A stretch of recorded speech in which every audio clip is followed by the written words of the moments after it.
Neil, let me start with you. It seems like millennials' number one issue has to be jobs in the economy. I mean, we have seen income inequality expand dramatically according to government data. During the Obama administration, there's tons of student debt out there. I mean, how do you go out there and craft a message for millennials based on the economy if you're the Democrats? Well, thank heavens that Secretary Clinton had the primary she did, where with Bernie Sanders, she got to a place where now she's talking about tuition-free college for the vast majority of Americans and debt-free college for everyone, which is a great thing. But you're right. I mean, so give away like free stuff. That's the way to get millennials, basically. Give away free stuff and to hell with the idea that anyone would ever have to pay for it. Do you think they're really that gullible? Harlan, I'll ask you. Do you think they're that gullible? No. Look, the reason for this is because... I think they might be, actually. Well, maybe. But the reason for that is that we came of age during Obamonomics. We don't really remember good times. I mean, it's been a time of, stagnant growth. We're growing at 1%. If you look at the first half of this year, people are graduating from college with enormous student loans, and they can't even find a job. Things are really bad. And so when you see somebody offering something for free, it's very alluring. It's very alluring. Yeah. Well, and what we know is that Donald Trump economic plan is going to be an unmitigated disaster. How do we Moody's know that? Analytics rated his tax plan, said that it would lead to a lengthy recession and cost 3.5 million jobs. Yeah, so Donald Trump would be a train wreck. I don't know if you want to get into that argument with me. I studied economics. That's about they're looking at the economy from a static perspective and assuming that there's no growth that comes when you lower taxes. And of course there is. No one believes that.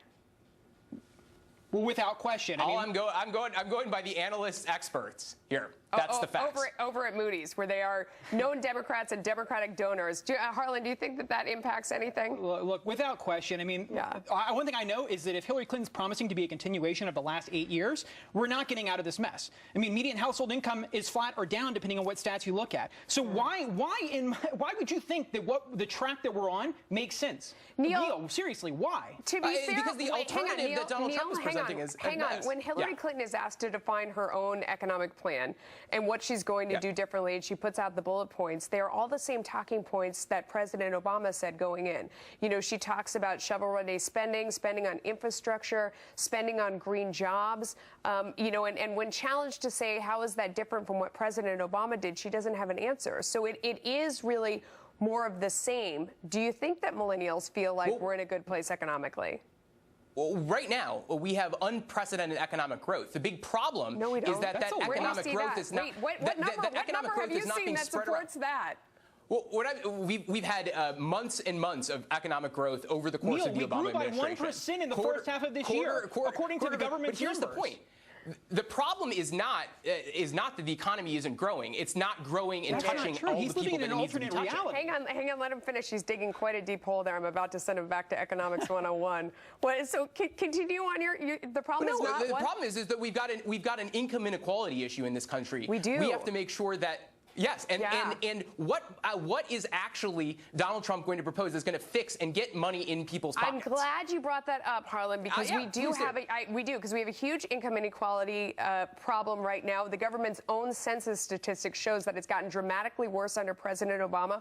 One of the main reasons is that he's juiced the stock market that's only benefited the rich. I mean, Harlan, as a Democrat, how do you defend that now? I absolutely can't. Look, I supported Barack Obama both times. I wasn't of age to vote for him the first time. That's how young I am. And I think that it was a mistake. I think that he has doubled down on appealing to Wall Street. I think if you invested in the stock market back in 2008, you've done very well under Barack Obama. If you're a middle class or working class American, you've done terribly. Neil, you're citing jobs numbers, and he's created a lot of jobs, but the economy is not doing well. And if you believe that it is, then you're not even listening to the government's own data. No, actually, if you look at the government's data, he hasn't created a lot of jobs, Neil. If you look at it, it shows that the labor force participation rate is at historic lows because so many people have given up under the president. I'll give you the last chance. Go ahead. Listen, I think that when we actually look at the plans that Donald Trump is putting forward, there's zero proof that it's going to benefit lower and middle income Americans. That's ultimately what's going to determine where millennial votes go. Is he going to help them? Absolutely not.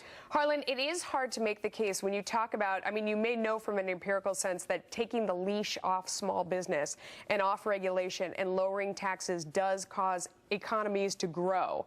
But a lot of millennials don't necessarily understand that message. It can be hard to put it together. How do you drive it home? You know, when we're talking about rhetoric, I think that that's probably true. I think a lot of millennials think the regulation is a good thing. But if you actually boil it down, like take the regulations that cities are trying to impose on Uber, millennials overwhelmingly don't like it. And so if Republicans start reframing these issues, I think a lot of millennials will Actually, that's great advice. Talk about it in terms of Uber. I love that idea. Gentlemen, thanks to both of you. Appreciate it. Thank you.